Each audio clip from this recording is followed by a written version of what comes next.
Oh!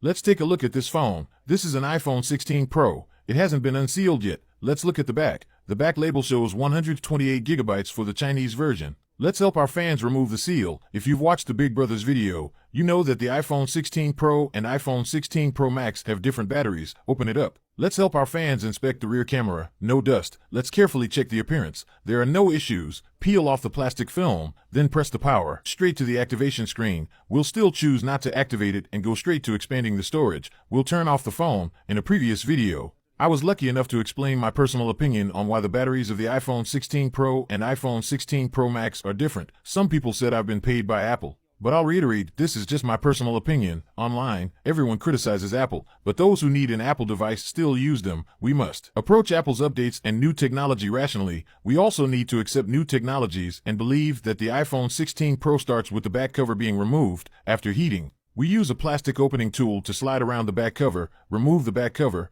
What comes into view is the metal battery, which is truly exciting. I'm very satisfied with this battery. Additionally, this video was filmed with an iPhone 16 Pro Max. After using it for several days, I've noticed significant dissipation in battery life. Disconnect the battery and remove this ribbon cable. Then we can remove the back cover. The back cover integrates the flashlight, speaker, and wireless charging. Let's take a look at the metal battery. It's very dazzling. Let's protect the screen. The so-called storage expansion is actually replacing the storage chip on the motherboard. So, whether you buy 128 gigabytes, 256 gigabytes, 512 gigabytes, or 1 terabyte, the only difference is the storage chip. Everything else is the same. There's no issue with the phone being able to handle it. Remove the earpiece component and the external SIM slot. Now we can remove the motherboard. Disconnect this ribbon cable for the touch display. It's fixed to the bottom of the shell. Let's remove it directly. Let's take a look at the storage chip. It's the rectangular one. Remove the cushioning foam around the chip. The pomegranate foam has also been updated.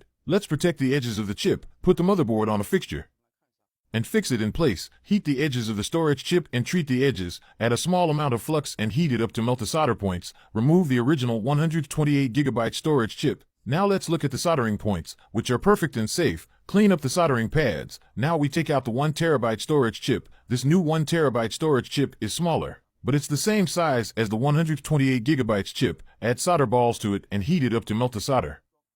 Carefully observe the soldering points to ensure they're smooth and perfect. Apply a small amount of flux to the solder pads. Install the new 1 terabyte storage chip and heat it until it's firmly attached. Use a cooling fan to lower the motherboard's temperature. Remove the motherboard and peel off the protective stickers on both sides. Clean the motherboard again. Pour black glue around the storage chip and let it cure. Stick the phone back onto the motherboard. Clean the phone shell. Install the motherboard back into the shell. First, connect the top ribbon cable and press firmly to attach the display cable. Install the earpiece component and secure it with screws. Then attach the Wi-Fi antenna with screws. Secure the motherboard with a few larger screws. Finally, let's take a look at the metal battery. Clean the remaining adhesive around the back cover. Stick a new adhesive layer. Then clean the back of the glass and install it. Although this operation saves a few $1,000s, it voids the official 1-year warranty. If you were in front of the screen, would you choose this operation?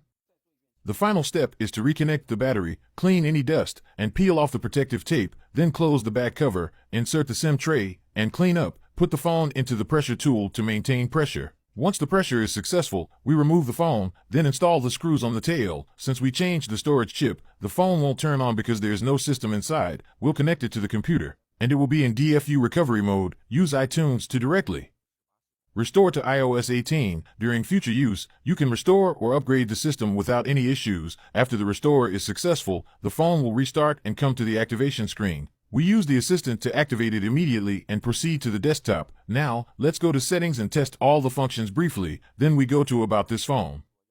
We successfully expanded a 128 gigabytes iPhone 16 Pro to 1 terabyte. Finally, we'll test the camera, Face ID, sound, Wi-Fi, and other features. We'll also make a call to see if our fan is really from New York.